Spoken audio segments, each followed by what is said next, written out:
E aí a pergunta que eu trago aqui para o Pedro Duran, para a nossa conversa, é: o quão coordenado está esse trabalho entre governo federal e governo dos estados? Pedro. Pois é, Carol, o trabalho está sendo feito em parceria, né? A coleta geralmente é feita pelo governo estadual e ela acaba sendo avaliada e processada pelo Ministério da Agricultura. Na verdade, o Laboratório Federal de Defesa Agropecuária, que fica na cidade de Campinas, aqui no interior de São Paulo, é quem está reunindo todas essas amostras e providenciando a análise laboratorial de cada um desses casos. Estão até sendo bastante rápidos, viu? Alguns casos saem ou no mesmo dia ou no dia seguinte, então... Esses casos, ontem mesmo, o ministro falava de manhã do caso de Sergipe, por exemplo, que a Isabel citava, e ontem mesmo à noite já se tinha a resposta da avaliação sobre esse caso. Mas eu queria trocar a arte, porque eu preparei uma outra arte aqui, falando especificamente dos animais, para que a gente possa detalhar um pouco melhor esse olhar para os estados, Carol. E aí a gente consegue explicar para as pessoas, de fato, o que está em jogo aqui. Pedir até licença para a Isabel. Então, nós temos efetivamente, nesse momento, estes pontos que foram confirmados, né? Montenegro e Sapucaia do Sul, e esses outros que estão em investigação. Então, começando pelos confirmados, Sapucaia do Sul foram patos e cisnes de um zoológico que foram abatidos e tiveram a gripe aviária identificada. E em Montenegro foram frangos de uma granja comercial que também tiveram a gripe aviária confirmada e também foram abatidos. Não se tem clareza sobre a quantidade exata desses animais, mas fala em milhares de animais que perderam a vida justamente por conta da doença. Subindo lá para o Ceará, a gente chega na cidade de Salitre. Salitre é uma cidade pequenininha, de 16 mil habitantes.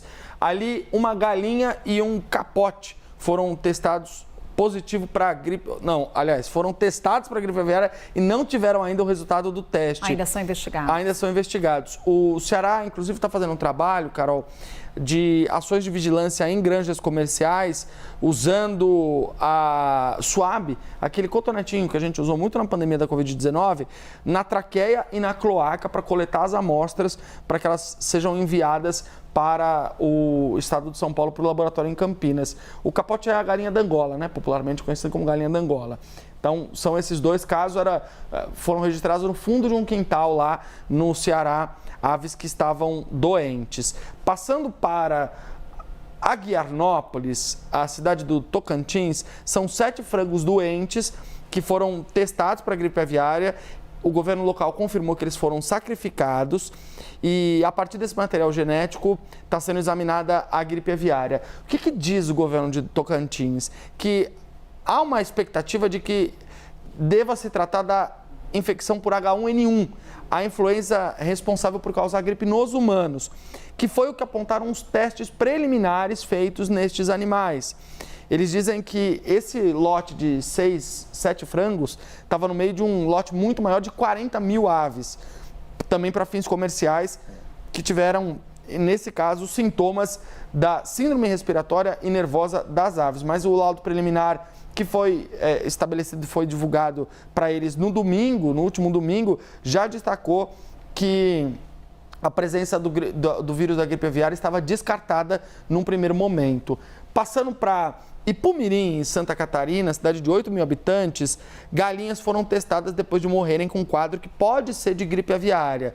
O estado não precisou quantas aves morreram e diz que o envio das amostras ao laboratório referenciado do Ministério da Agricultura segue o padrão adotado, que investiga toda notificação com perda superior a 10% do plantel, independentemente da doença. Então, se você tem 100 galinhas e pelo menos 10 morrem, não importa qual a doença, isso já é compulsoriamente avisado, identificado. E o último caso específico é o caso do Rio Grande do Sul, e aí a gente está falando da cidade de Estância Velha, Carol, que é uma cidade que restou ainda uma suspeita sobre ela, depois de Triunfo ter sido tirada da lista. Ali são focos... É uma galinha encontrada morta em Estância Velha.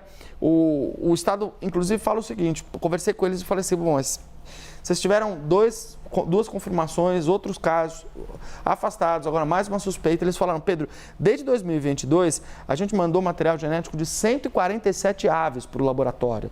Então, a gente tem, é melhor pecar pelo excesso do que pela castidade. Então, se você tem qualquer tipo de suspeita, você manda essas aves para que elas sejam testadas, avaliadas e para que o risco seja totalmente descartado, para garantir essa barreira sanitária da contenção do vírus, especialmente num estado que está em total alerta por conta desses 2 casos registrados. Então, para concluir, é o controle Carol, necessário, né, Pedro? Exatamente, o controle totalmente necessário para garantir que o vírus está longe. Considerando os casos suspeitos aqui, nós temos pelo menos 12 animais.